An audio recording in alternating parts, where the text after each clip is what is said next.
이 시간에 우리에게 주시는 하나님의 말씀은 신약성경 사도행전 1장 3절부터 5절까지의 말씀입니다. 신약성경 186쪽 전후 사도행전 1장 3절부터 5절까지의 말씀을 제가 봉독해 드리겠습니다. 그가 고난받으신 후에 또한 그들에게 확실한 많은 증거로 친히 살아계심을 나타내사 40일 동안 그들에게 보이시며 하나님 나라의 일을 말씀하시니라. 사도와 함께 모이사 그들에게 분부하여 이르시되 예루살렘을 떠나지 말고 내게서 들은 바 아버지께서 약속하신 것을 기다리라. 요한은 물로 세례를 베풀었으나 너희는 몇 날이 못되어 성령으로 세례를 받으리라 하셨느니라. 아멘. 오늘 또 여러분과 여러분의 가정의 자녀 그리고 하시는 모든 일들마다 하나님의 돕는 손길이 함께 하시기를 주의 이름으로 축원합니다. 오늘 우리가 본문으로 택한 사도행전 1장 3절부터 5절까지의 말씀은 예수님께서 죽음의 권세를 깨뜨리시고 3일 만에 부활하셨습니다. 그리고 이 땅에서 40일 정도를 더 있으셨습니다. 제자들을 격려하시고 부활의 신앙을 더 든든히 세워주시고 그리고 40일 있다가 하나님께 올라가는 승천하기 직전에 제자들에게 해주신 말씀이에요. 우리 다시 한번 본문 4절과 5절을 한음성으로 읽어보도록 하겠습니다. 사도행전 1장 4절 5절 다 같이 읽습니다. 사도와 함께 모이사 그들에게 분부하여 이르시되 예루살렘을 떠나지 말고 내게서 들은 바 아버지께서 약속하신 것을 기다리라. 요한은 물로 세례를 베풀었으나 너희는 몇 날이 못되어 성령으로 세례를 받으리라 하셨느니라. 너희는 몇 날이 못되어 너희는 몇 날이 못되어 성령으로 세례를 받으리라. 여러분, 예수님의 이 약속을 붙들고 사도들과 예수님을 따르는 무리들 한 120명이 마가라는 사람의 집에 다락방에 모여가지고 오로지 기도하기를 힘썼어요. 근데 몇 날이 못되어서 예수님이 부활하신 지 50일째, 예수님이 승천하시고 10일 뒤에 유대인들의 절기인 유월절을 지킨 50일 뒤에 이 마가의 다락방에 성령의 강력한 기름 부으심이 임했어요. 어떤 일이 벌어졌나 성경 뒤로 한 장 넘기셔서 사도행전 2장 1절부터 4절을 제가 한번 읽어봅니다.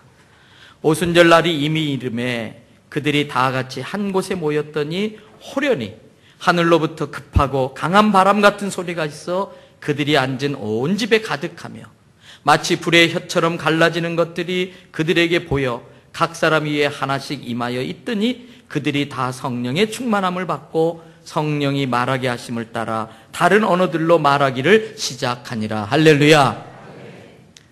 급하고 강한 소리 같은 것과 함께 불의 혀가 갈라지는 불꽃 같은 것들이 그 다락방에 모인 120명의 머리 위에 다 임했어요. 근데 오늘 본문에 보니까 호련히 임했다고 그랬어요. 그 다음날 바로 임한 것도 아니고 이튿날 임한 것도 아니고 주님이 말씀하셔서 몇 날이 못되긴 했지만 그래도 끝까지 그 약속을 의심하지 않고 예수님이 승천하신 걸 본 사람은 500명입니다. 예수님께 이 말씀을 받은 사람은 500명입니다. 근데 이 말씀을 믿고 마가의 다락방에 모여서 기도한 사람은 120명입니다. 끝까지 포기하지 않고 기도했더니 성령이 임한 걸 믿으시기 바랍니다. 이번 부흥회 때도 첫째 날은 제가 강사님에게 우리 교회 정보를 전혀 안 드리거든요. 우리 교회 수준도 모르고 우리 교회 분위기도 모르고 그러니까 쉽지 않았었어요. 첫날을 제일 많이 오셨다가 그리고 둘째 날부터 안 오신 분들도 꽤 되세요. 근데 둘째 날 좀 나아지고 드디어 마지막 셋째 날 저녁이 되니까 이곳에 강력한 성령의 기름 부으심이 있었어요. 언제 주의 성령이 임할지 몰라요. 근데 혹시 부흥회 때 그런 성령의 기름 부으심 못 받았어도 전혀 염려하지 마시기 바랍니다. 이 정도 나름 한 칼 합니다. 제게 능력이 있어서가 아니라 오늘 이곳에서도 주의 성령이 함께 하시는 줄로 믿습니다. 오늘 이 시간에도 얼마든지 성령이 우리 가운데 역사하실 수 있는 호련히 성령이 임할 줄로 믿습니다. 여러분, 이 제자들이 성령을 받게 되자 놀라운 일이 일어났어요. 성령을 받으면 두려움이 사라집니다. 성령을 받은 사람이 선포하기 시작하면 그 말에 권세가 있어서 기적이 나타납니다. 성령 받은 사람의 특징은 내가 만난 예수님을 열심히 증거합니다. 그리고 그 말에 권세가 있어서 그 증거를 들은 사람은 예수님이 자기의 구주라는 걸 깨닫고 예수 믿고 구원받는 사람들이 생겨나는 거예요. 그 결과로 구원받은 사람들의 모임인 교회가 시작되는 것입니다. 주님은 그렇게 시작된 교회를 통해서 세상을 변화시키고 그 교회를 통해 세상에 구원을 주는 복된 소식, 복음을 전하는 사명을 맡겨주시는 거예요. 교회는 성령의 능력을 힘입어서 주님 다시 오실 때까지 그 사명을 감당하라고 만들어주신 것이에요. 그 교회가 그 사명을 감당하는 모든 내용이 기록된 게 바로 사도행전이고요. 이곳에 우리 주님께서 성령으로 임재하시는 것도 복음 전하라는 주님의 뜻 때문인 것이지요. 성령을 받기 전 제자들의 모습은 어땠을까요?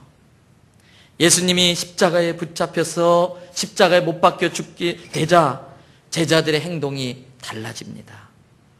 예수님이 붙잡히시자 3년 동안 그렇게 동고동락하고 함께 생활했던 제자들이 어디로 갔는지 다 사라져버렸어요. 다 숨고 말았어요. 그나마 베드로는 그래도 좀 낫다고 예수님 잡혀 계신 대제사장 가야바의 집 마당까지 몰래 숨어 들어갔어요. 근데 그 집에서 일하는 조그만한 여자아이가 너도 예수하고 한패지, 너도 예수의 제자지, 그 말에 깜짝 놀리고 혼비백산하면서 예수를 모른다고 부인하고 도망쳐버리고 말았어요. 그랬던 겁쟁이 제자들, 그렇게 행동했던 비겁한 예수의 제자들 어떻게 바뀌었나요? 여러분, 성경을 3장 정도 뒤로 넘기셔서 사도행전 4장 17절부터 20절 말씀,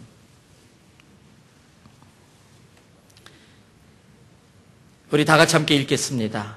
이것이 민간에 더 퍼지지 못하게 그들을 위협하여 이후에는 이 이름으로 아무에게도 말하지 말게 하자 하고 그들을 불러 경고하여 도무지 예수의 이름으로 말하지도 말고 가르치지도 말라 하니 베드로와 요한이 대답하여 이르되 하나님 앞에서 너희 말을 듣는 것이 하나님의 말씀을 듣는 것보다 옳은가 판단하라. 우리는 보고 들은 것을 말하지 아니할 수 없다 하니. 여러분, 겁쟁이 베드로와 요한 예수님의 제자들이 마가의 다락방에 문을 꼭꼭 잠그고 숨어 있다가 성령을 받으니까 사람이 확 바뀌어버렸어요. 두려울 것이 없어졌어요. 문을 박차고 나가서 복음을 전하는 거예요. 하루는 성전에 기도하러 올라가는데 그 성전 문 앞에 나면서부터 걷지를 못했던 한 사람이 구걸을 하는 거예요. 한 푼 도와주세요. 그런데 그 구걸하는 사람을 위해 향해서 베드로와 요한이 이렇게 외쳐요. 다시 성경을 앞으로 한 장 넘겨서 사도행전 3장 6절부터 8절의 말씀. 베드로가 이르되 뭐가 없다고요? 은과 금은 내게 없다. 우리는 은과 금을 의지하는 사람들이 아니에요. 그 대신 내게 있는 이것, 예수의 이름에 내게 있는 이것을 너게 주노니 곧 나사렛 예수의 이름으로 일어나 걸어라. 그리고 오른손으로 잡아서 일으키니까 발과 발목이 곧 힘을 얻고 뛰어서서 걸으며 그들과 함께 성전으로 들어가면서 걷기도 하고 뛰기도 하며 하나님을 찬송하니. 할렐루야. 우리는 은과 금이 없지만 우리에게 예수의 이름이 있는 줄 믿습니다. 그 예수의 이름으로 선포할 때에 하나님의 기적들이 나타나는 거예요. 여러분, 그 나면서부터 걷지 못했던 그 사람이 일어난 것을 보자 베드로와 요한에게 사람들이 몰려들기 시작합니다. 이때가 중요합니다. 베드로와 요한은 우리가 한 게 아무것도 없습니다. 다만 우리에게는 예수 그리스도의 이름이 있을 뿐입니다. 성경 사도행전 3장 14절부터 16절을 보세요. 너희가 거룩하고 의로운 즉 예수를 거부하고 도리어 살인한 사람 강도 바나바를 놓아주기를 구해서 생명 대신 예수를 죽였도다. 그러나 하나님이 죽은 자 가운데서 그를 살리셨으니 우리가 이 일의 증인이라. 다 봤다는 거예요. 그 이름을 믿음으로 그 이름이, 즉 예수의 이름이 너희가 보고 아는 이 사람, 나면서부터 걷지 못했던 이 사람을 성하게 하였나니 예수로 말미암아 난 그 믿음이 너희 모든 사람 앞에서 이같이 완전히 낫게 하였느니라. 할렐루야. 그날 그 기적을 보고 베드로의 설교를 들은 사람들이 예수를 믿기로 결심했는데 자그마치 5,000명이 예수님을 믿은 거예요. 이 소문이 예루살렘에 쫙 퍼졌어요.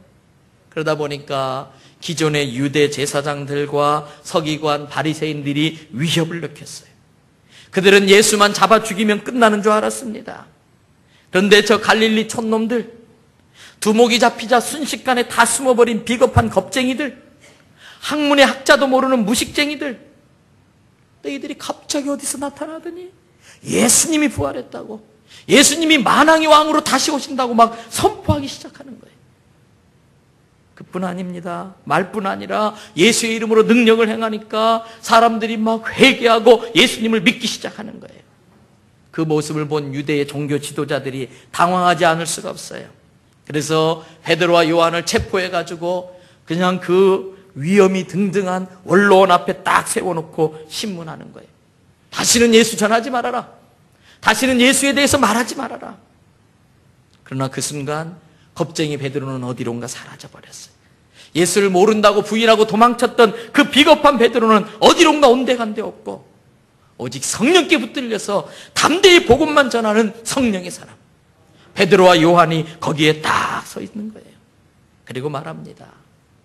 하나님 앞에서 너희의 말을 듣는 것이 하나님의 말씀을 듣는 것보다 옳은가 판단하라. 우리는 보고 들은 것을 말하지 아니할 수 없다. 성령이 임하면 담대해집니다.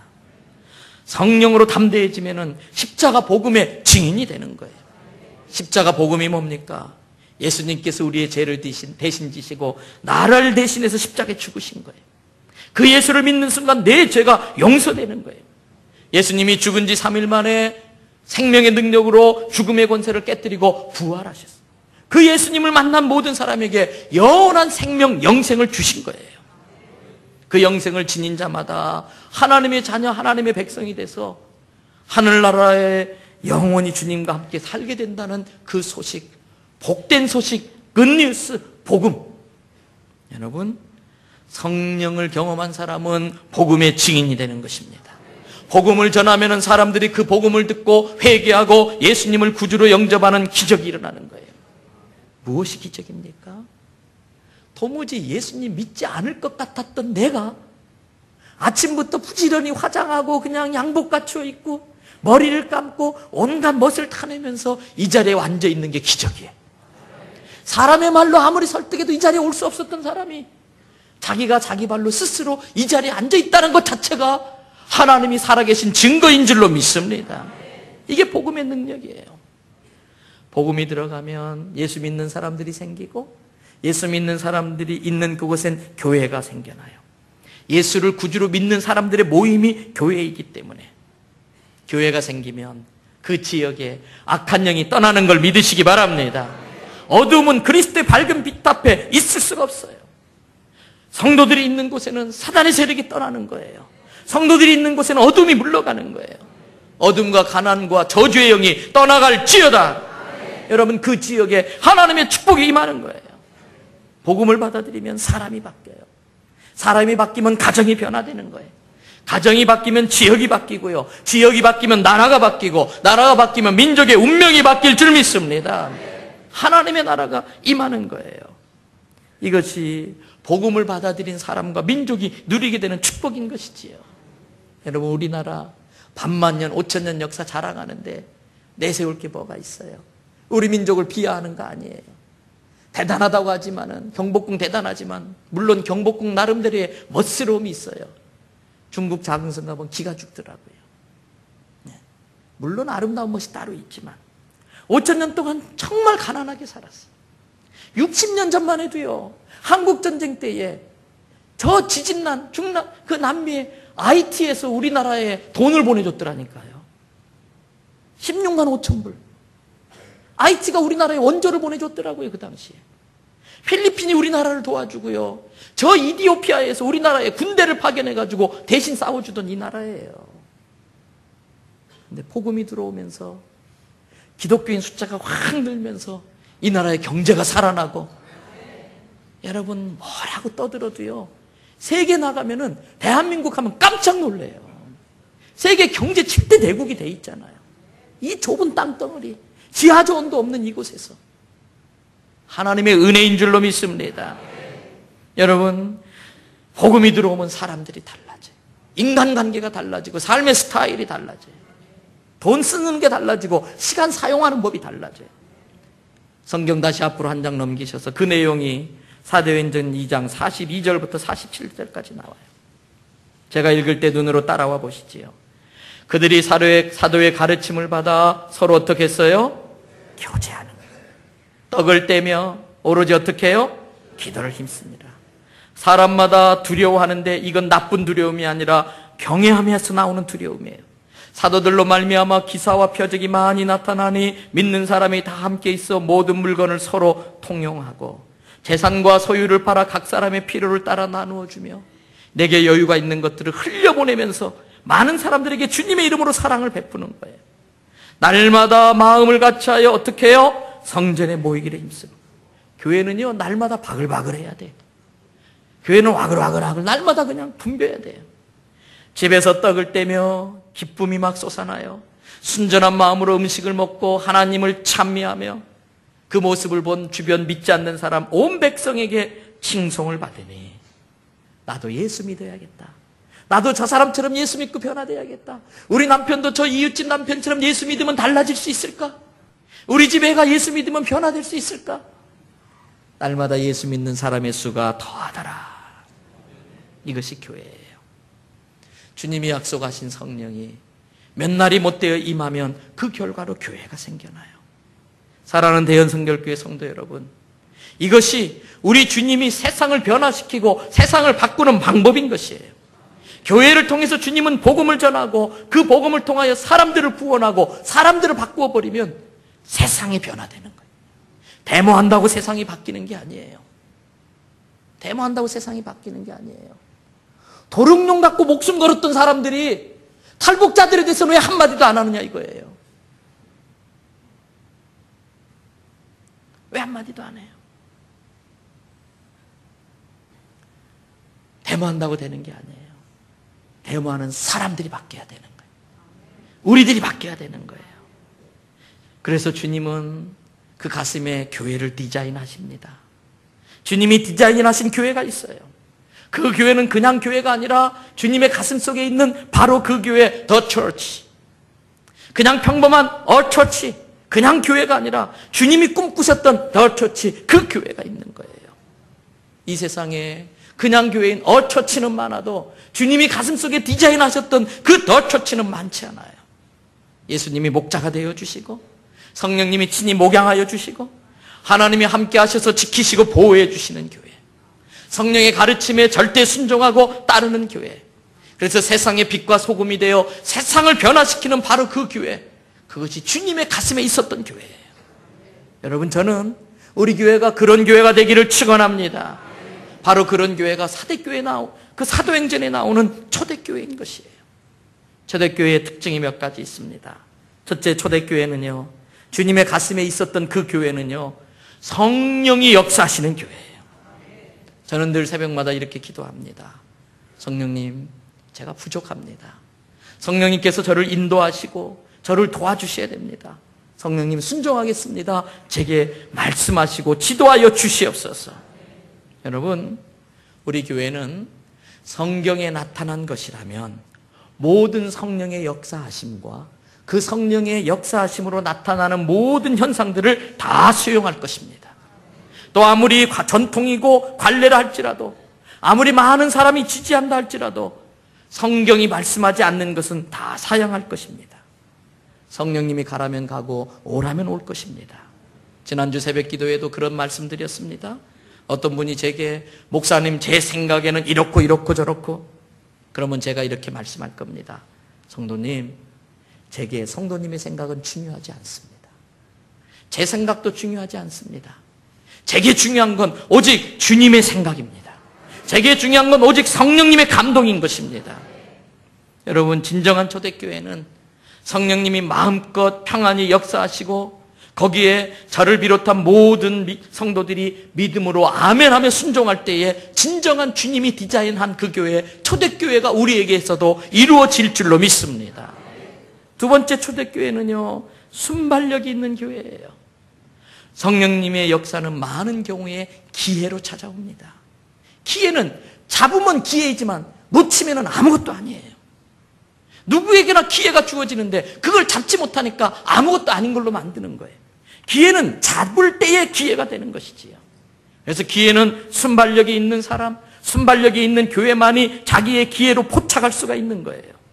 이것은 교회의 역동성입니다. 이것은 교회의 생명력, 활동성, 액티비티, 바이탈리티인 거예요. 여러분, 성령의 역사와 감동은 순간적으로 지나가기 때문에 딱 잡아야 돼요. 이번에 부흥 강사로 오셨던 이기용 목사님 목회하는 거 보면서 제가 부러워하는 것이 있어요. 물론 그 교회는 우리 교회보다 몇 배나 큰 규모가 있는 교회라 가능한데, 한 번은 제가 그 교회 갔다가 목사님하고 대화 중에 전화가 왔는데 서울신학대학교 총장님한테 전화가 왔어요. 이러저러한 일을 한참 이야기하더니 총장님, 그러면 우리 교회가 5천만 원 지원하겠습니다. 제가 옆에서 깜짝 놀랐어요. 당해하지 않아요. 알고 봤더니 5천만 원까지는 상의 없이 그냥 담임 목사 전결로 결제할 수 있는 권한이 주어져 있다는 거예요. 물론 교회마다 형편은 다 달라요. 근데 제가 그때 느낀 게 있어요. 하나님이 축복의 통로로 쓰임받을 수 있는 기회를 줄 때에 놓치지 않을 수 있도록 순발력 있게 협정하더라는 거예요. 부산의 예수전도단이나 이런 선교단체들이, 세계적인 목회자들이 부산에 방문할 때마다 저희 교회에 가장 먼저 연락을 주세요. 이런 지난번 예수전도단의 데이빗 콜 목사님 오셨을 때도 목사님 부산에 오셨는데 목사님 교회에 초청해서 말씀을 전할 수 있습니다. 어떻게 하시겠습니까? 예, 제가 장로님들하고 상의하고 연락드리겠습니다. 잠시 전화 끊고 기다려주세요. 장로님하고 상의하면서 일주일 동안 더 기도해 봅시다. 일주일 뒤에 연락드리겠습니다. 싹 지나가는 거예요.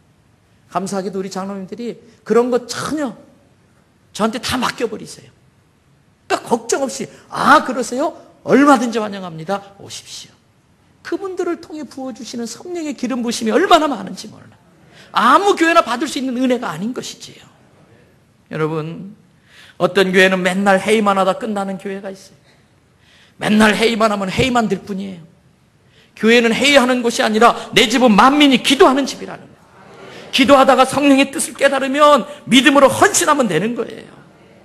여러분, 성령의 감동으로 행동으로 옮기지 않고 맨날 회의만 하면서 말만 하면은 단 말쟁이밖에 안 돼.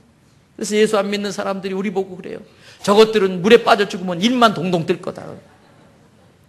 말쟁이라고. 부끄러운 별명이에요. 여러분, 우리는 말 많은 교회가 아니라 성령의 인도하심에 민감하고 순발력 있게 아멘으로 순종하는 교회가 되기를 축원합니다. 이게 주님이 디자인한 교회. 세 번째로 주님이 생각하는 교회는요, 열정이 있는 교회. 뜨거움이 있어요. 다이나믹이 있어요. 여러분, 열정이 있는 교회는요, 모이면 막 기도합니다. 근데 기도도 그냥 하는 둥만둥 주님 알아서 하세요. 이게 아니에요. 막 뜨겁게 기도해요. 개구리가 막 와글와글 하듯이 막 기도하는 거예요. 흩어지면 목숨 걸고 전도하는 거예요. 막 예수 안 믿으면 큰일 날 것 같이 막. 우리 홈쇼핑 보면 그러잖아요. 그거 한 5분만 보고 있으면 안 사면 큰일 날 것 같아. 세상 사람 다 사는데 나만 안 사는 것 같고요. 지금 사야 제일 싸게 살 것 같고요. 마지막 찬스. 그런데 맨날 마지막 찬스래. 세상 사람 물건 파는데도 그래요. 가짜도 진짜처럼 팔아요. 그런데 우리는 진짜 가지고도 가짜처럼 생각하고 있단 말이에요. 복음이 있는 사람은 열정을 가지고 복음을 전하는 거예요. 교회는 누가 뭐라고 해도 뜨거워야 할 줄로 믿습니다. 찬양이 뜨거워야 돼요. 기도가 간절해야 돼요. 여러분, 이번 부흥회 때 우리 중고등부 교사들 정말 잘했어요. 중등부 교사들이요, 애들 다 그냥 억지로 끌어다 앉혀놓고 기도시키는데 제가 가만히 보니까 처음에는요, 눈 뜨고 막 장난치면서 난리도 아니에요. 근데 그렇게 억지로라도 시켜놓으니까 얘네들이 방언받더라고요. 막 마지막에는 막 회개하면서 뒹구는데 그 열정이 있어야 돼요. 여전도회 남전도회 모이면 막 기도하고 흩어지면 어떻게 전도할까 막 전도의 마음을 쏟고, 이게 교회인 것이에요. 여러분, 어제 여호수아 전도팀이 모였어요. 몇 명 모일까 생각했는데 한 30명이 모였더라고요. 주로 우리 교회 온 지 얼마 안 되신 분들이 많이 모였어요. 열심히 어제 기도했어요. 근데 전도는 전도팀만 하는 게 아니에요. 전도팀은 교회에 전도의 분위기를 띄우는 거예요. 전도에 불을 붙이는 일을 하는 거예요. 온 교회가 복음을 정말 가지고 있다면 그 복음을 들고 열정적으로 전하시기를 바랍니다. 교회는 무엇을 해도 하여튼 열심히 해야 돼요. 의욕이 있어야 돼요. 여러분 체육대회 나가도 제가 한이 맺혀 있어요. 한이 맺혀 있어요. 이 6월달이 그냥 한이 맺혀 있어요. 우리 교회 정도면 종합 우승 한 번쯤은 해야 되는데 이번에 소망이 있어요. 우리 강사로 오신 목사님이 김강호 목사님 보더니 깜짝 놀라더라고. 당신 왜 여기 와 있냐고. 옛날 그 동네 같이 있었거든요. 우리 김강호 목사님이 허당이 아니더라고요. 그냥 한번 배구 치면은 킬러라요, 킬러. 프로래요. 이번에 1등만 못 해봐요. 뭘 해도 의욕이 있어야 돼. 열심히 있어야 돼. 제가 지금 부글부글 끓어요. 이번에 강사님하고 탁구 쳐서 졌거든요. 막 연습할 거예요. 전도도 기도도 성령이 계신 사람은 불이 돼야 돼. 불이. 할렐루야. 찬양도 뜨겁고 기도도 뜨겁고 그럴 때 주님이 기뻐하시고 은혜가 임할 줄로 믿습니다. 네 번째, 초대교회는요 순수해야 돼요. 초대교회는 순수했어요. 순수하다는 건 뭐냐면 믿음으로 행한다는 거예요. 교회 안에 믿음보다 이성적인 판단이 앞서면은요 이건 이래서 안 되고 저건 이래서 저래서 안 되고 안 될 이유와 핑계가 수도 없이 많아. 그러나 인간적인 계산법을 딱 내려놓고 믿음으로 받아들이면요 모든 것이 가능한 거예요. 할 수 있거든요. 무슨 말이냐? 믿는 자에게 능치 못함이 없느니라. 순수하다는 건 뭐예요? 어린아이 같다는 거예요. 순수하다는 건 뭐예요? 성령의 인도하심에 어린아이처럼 단순하게 아멘하면서 순종하는 거예요. 그러면 그 교회는 역사들이 나타나는 거예요. 마지막 다섯 번째로 주님의 가슴 속에 있었던 그 교회는요 종말의 신앙을 갖는 교회예요. 초대교회의 가장 강력한 힘은 종말 신앙에서 나오는 거예요. 종말 신앙이 뭐예요? 내 삶의 모든 포커스를 다시 오실 예수님에게 맞추는 거예요. 초대교회 성도들은요 다시 오실 예수님을 사모하면서 하루하루 살아가는 거예요. 예수님의 재림이 초대교회의 꿈이었었어요. 근데 언제부턴가 이 재림의 신앙이 한국교회에 희미해졌어요. 성도들이 이 땅의 것만 집착하며 사는 거예요. 더 좋은 차, 더 좋은 집, 더 공부 잘하는 내 자식, 더 좋은 음식, 이 땅의 것에 목숨을 걸어요. 안개처럼 이따 없어질 것들인데 종말 신앙은 이 땅에 소망을 두는 게 아니라 천국의 소망을 두고 사는 거예요. 예수님 내일 오실 것처럼 사는 게 종말 신앙이에요. 주님 앞에 거룩함으로 헌신하면서. 저는 우리 대연성결교회가 이 마지막 시대에 복음을 들고 마지막 주자로 달려가는 교회가 되기를 바랍니다. 주님이 다시 오실 그 왕으로 재림하실 그 길을 수축하는 교회가 되기를 바랍니다. 이 재림의 신앙이 중요해요. 여러분 물론 이 땅의 삶도 중요하지만 이 재림 신앙으로 하늘나라의 소망이 없으면 이 세상 게 다 허무해요. 가질 만큼 가져도 만족이 없어요. 우리는 언젠가 하나님의 부름을 받을 사람들이에요. 속굿장난을 애들이 합니다. 나는 엄마 할 테니까 니는 아빠 해. 이 조그만 것들이 흙으로 케이크를 만들어서 자기야 먹어봐. 엄마가 하는 거 그대로 흉내내는 거예요. 그리고 막 그거를 지키려고 하다가 저녁 때쯤 되면 얘들아 밥 먹어라. 엄마가 부르면 그냥 발로 다 차버리고 그냥 가버리는 거예요. 우리도 똑같아요. 주님이 부르면 당장 내일이라도 가야 돼. 지금이라도 가야 되는 거예요. 그거 다 놓고 가는 거예요. 그것에 목숨 걸 필요가 없어요. 종말 신앙이 있기 때문에 순교도 할 수 있는 거예요. 종말 신앙이 있기 때문에 이 땅의 모든 것도 포기할 수 있는 것이에요. 종말 신앙을 소유한 사람은 세상에 두려울 것이 없어요.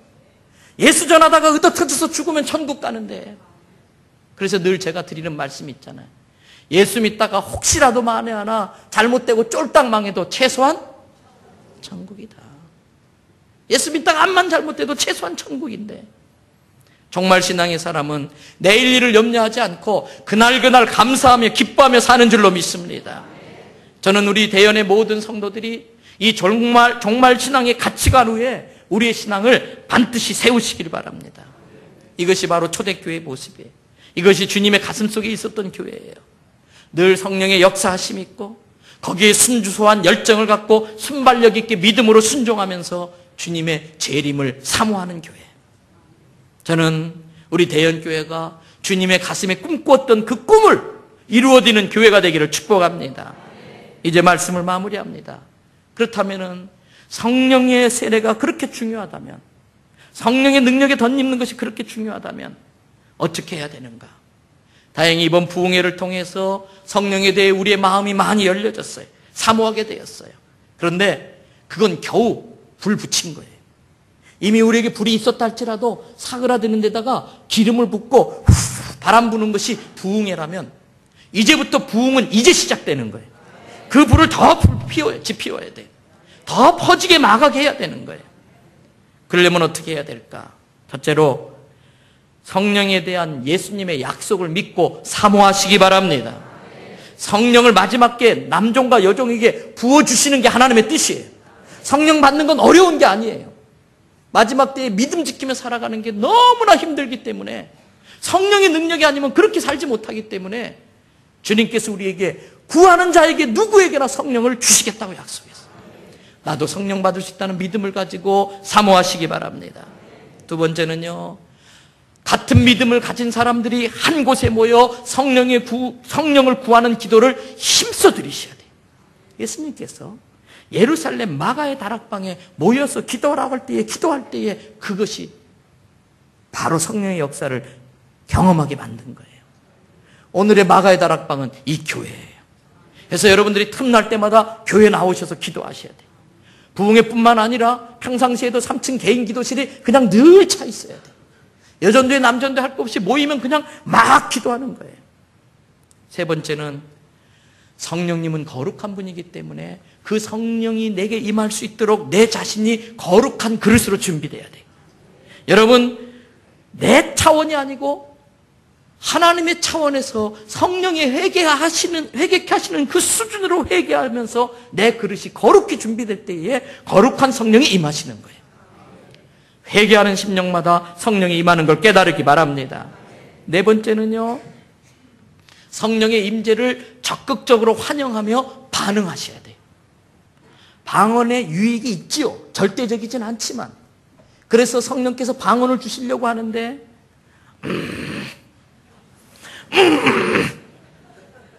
딱 버티고 있으면 안 돼. 성령은 감동은 주시지만 강제하지 않으세요. 왜? 인격이시기 때문에. 성령의 감동이 있을 때 내가 방언도 삼아오면서 하려고 하고, 성령의 감동이 있을 때 그것에 즉각적으로 순종할 때에 강력한 성령의 역사가 나타난다는 걸 깨달으시기 바랍니다. 여섯 번째는요, 지속적인 성령의 역사를 경험하기 위해서 지속적으로 성령과 수시로 교통할 수 있어야 돼요. 아침에 눈을 뜨는 것부터 동시에 성령님을 내 삶에 초대하십시오. 일마다 때마다 성령께서 함께 하신다는 걸 믿고 지혜를 구하십시오. 성령님과 한 팀이 되셔야 돼요. 팀워크를 이루셔야 돼요.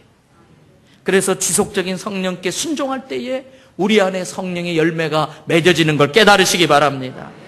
그리고 일곱 번째, 성령을 해방하시면 안 돼요. 성령을 해방하는 자는 아주 무서운 죄예요. 여러분, 사람 따라 기도하는 스타일이 달라요. 물에 빠진 사람이 떠내려가면서 지나가시는 양반 시간 되면 좀 건져주실래요? 자기 집에 불 났는데 우리 집 불 났어요, 좀 꺼주세요. 이러는 사람이 돼요. 불이야! 불이야! 사람 살려! 사람 살려! 울며 뒹굴며 기도하는 사람은요, 그런 사정이 있어서 그러는 거예요. 또 어떤 사람은요, 너무 기가 막히면 말이 안 나와. 너무 기가 막히면 기도 입술로 소리내지 못해. 그냥 입술만 달달 깊은 묵상 가운데 들어가. 아이고, 신앙생활을 저렇게 미지근하게 그냥 저렇게 뜨겁게 안 해가지고 되겠나? 신앙생활을 저렇게 유별나게 해야 되나? 기도를 저렇게 요란스럽게 해야 되나? 함부로 판단하시면 큰일 나요. 그래서 주의 종의 지도를 받으셔야 돼. 본의 아니게 성령을 해방할 수 있어요. 스타일을 인정하세요. 다른 건 틀린 게 아니에요. 다른 것들이 서로 어울릴 때에, 존중할 때에 조화가 돼서 그것이 아름다운 것이. 나랑 똑같아지는 건 아름다운 게 아니에요. 성령의 역사는 다양하다는 걸 깨달으시기 바랍니다. 마지막 여덟 번째로 성령을 주신 이유는요, 나를 위해 주신 게 아니에요. 성령은 봉사하고 다른 사람 섬기라고 주신 거예요. 때문에 성령 받은 사람은 반드시 다 교회와 다른 사람을 섬겨야 되는 거예요. 다른 무엇보다도 전도로 섬기시기를 바랍니다. 성령을 받은 사람은 예수님을 전하고 싶어서 불이 있는 거예요, 그 속에. 이제 이야기 하나 하고 말씀 마칩니다. 미국에 그레이스 대령 부인이라는 분이 계셨어요. 이 그레이스 대령의 부인은요, 늘 성령님을 자기 중심에 모시고 성령님과 교통하면서 기도의 삶을 사는 경건한 부인이었어요. 1912년 4월 달 주일 예배를 마치고 집에 돌아오는데 갑자기 그 마음에 성령께서 불안한 마음을 부어주셔요. 갑자기 마음이 불안해지면서 걱정이 막 생기는 거예요. 집에 들어가서 남편이 걱정돼서 잠을 이룰 수가 없었어요. 그래서 그날 밤에 성령께서 불안하게 해주시는 그 말씀 마음에 순종해가지고 무릎을 꿇고 기도합니다. 성령님, 지금 내 남편이 어떤 위험에 처해 있기에 이렇게 제 마음을 불안하게 하십니까? 제 남편을 지켜주세요. 제 남편을 도와주세요. 제 남편을 불쌍히 여겨주세요. 근데 기도하면 기도할수록 계속해서 성령께서 남편을 위해 더 기도하라고 감동을 막 주시는 거예요.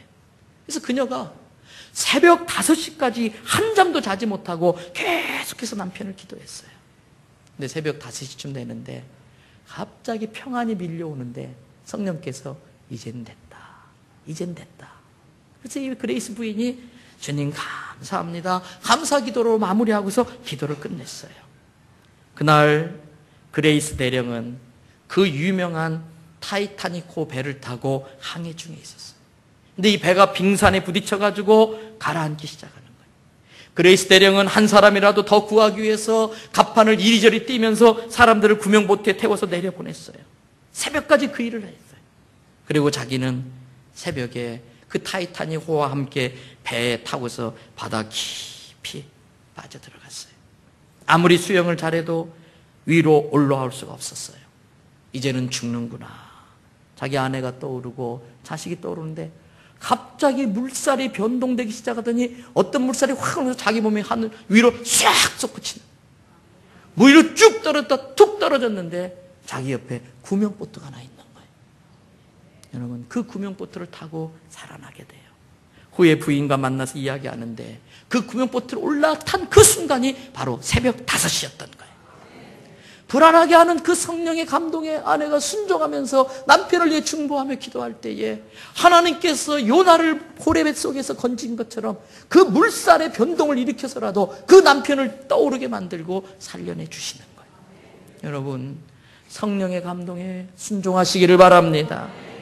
우리 교회 모든 성도들이 이 마지막 때에 재림의 신앙으로 무장해서 성령의 능력을 힘입어 주님 오실 그 길을 예비하는 교회와 성도 되기를 주의 이름으로 축원합니다. 같이 기도하겠습니다. 몇 날이 못되어 너희가 성령을 세례로 받으리라 말씀하셨어요. 여러분, 성령을 받으셨습니까? 주님이 주신 성령을 회방하고 소멸하지는 않으셨습니까? 다시 한번 우리에게 주께서 기회를 주십니다. 우리에게 성령의 바람을 후 불어넣어 주십니다. 꺼져가는 불을 입김으로 후 불면 살아나는 것처럼 오늘 이 시간 성령께서 우리 가운데 역사하시는데 환영하십시오. 순종하십시오. 사모하십시오.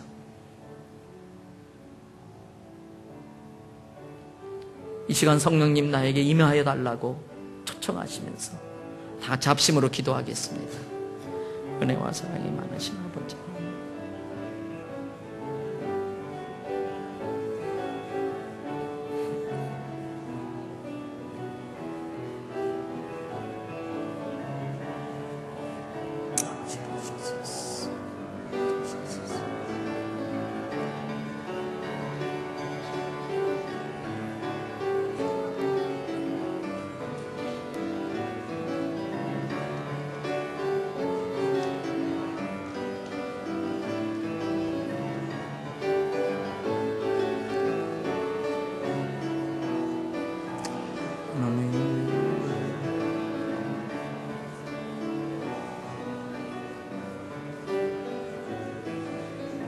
아버지는 두시옵소서, 세워주시옵소서.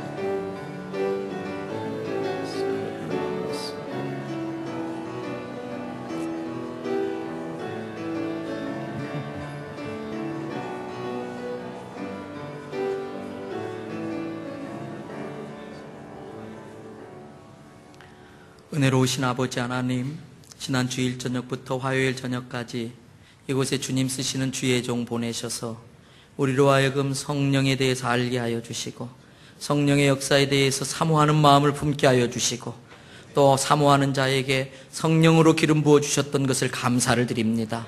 이것이 몇몇 사람들만의 경험이 아니라 마지막 때를 살아가는 모든 성도들이 체험해야 될 것인 줄로 믿습니다. 우리 교회는 성령의 사역에 열려지게 하여 주시옵고 민감하게 하여 주시고 순종하게 하여 주시옵소서. 우리 교회 성도들을 통해서 성령의 능력 사역들이 나타나게 될 때에 어둠이 떠나게 하시고 귀신이 떠나게 하시고 가난과 저주가 물러가게 하여 주시옵소서. 세상에서는 얻을 수 없는 기쁨과 평안이 우리 안에 넘치게 하여 주시옵소서. 의욕이 넘치게 하시고 담대함이 있게 하여 주시옵소서. 담대하게 복음을 전할 때마다 영혼 구원의 귀한 역사들이 일어나게 하여 주시옵소서. 존귀와 찬양을 주께 올려드립니다. 우리 주 예수 그리스도의 이름을 높여드립니다. 오늘 또 교회를 위해 수고하고 헌신한 모든 성도들을 기억하시고 좋은 것으로 갚아 주시옵소서. 주께 감사드리며 예수님 이름으로 기도 올리옵나이다. 아멘. 다 일어나셔서 기쁨으로 찬양 69번을 함께 찬양합니다.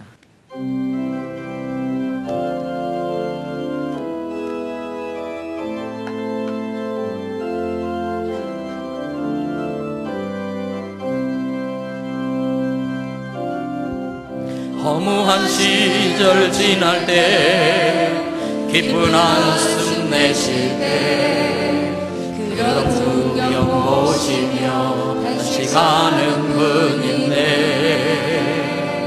고와 같이 너희를 버려두지 않으리. 내가 너희와 영원히 함께하리라.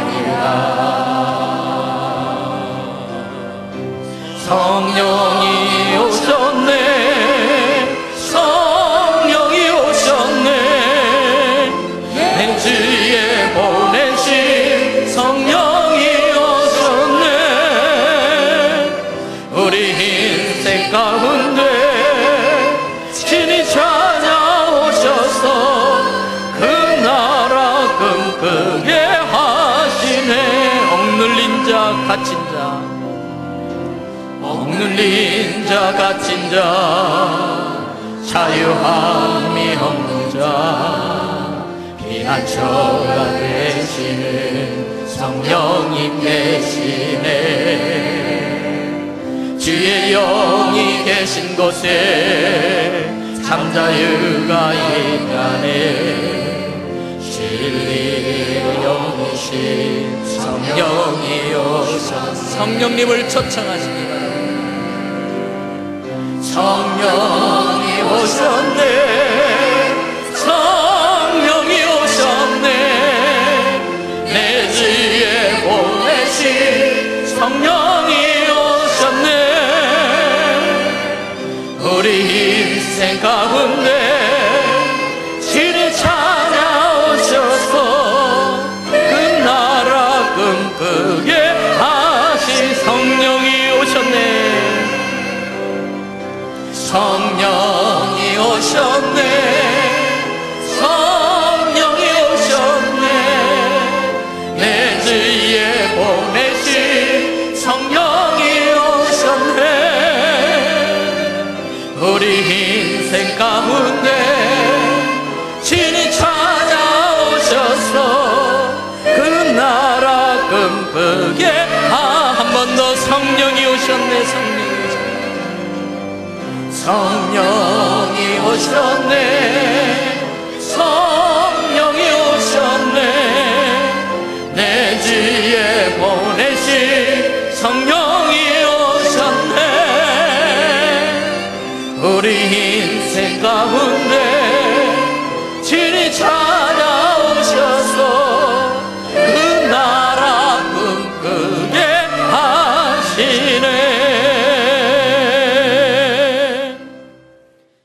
지금은 우리 구주 예수 그리스도의 크신 은혜와 아버지 되시는 하나님의 무한하신 사랑과 지금 이 시간에도 우리 안에 함께하여 주시는 성령님의 내주 교통 역사 감동하심이 이제는 이 험한 세상 마지막 때의 종말 신앙 가지고 성령의 능력 힘입어 복음 전도자로 살겠다고 결단하는 우리 대연의 모든 성도, 이들의 자녀와 가정하고 있는 생업, 장래 계획, 비전, 그 기도 제목 위에 방송으로 인터넷으로 이 말씀을 들으시는 모든 분들 위에 영원토록 함께 하시기를 축원하옵나이다. 아멘.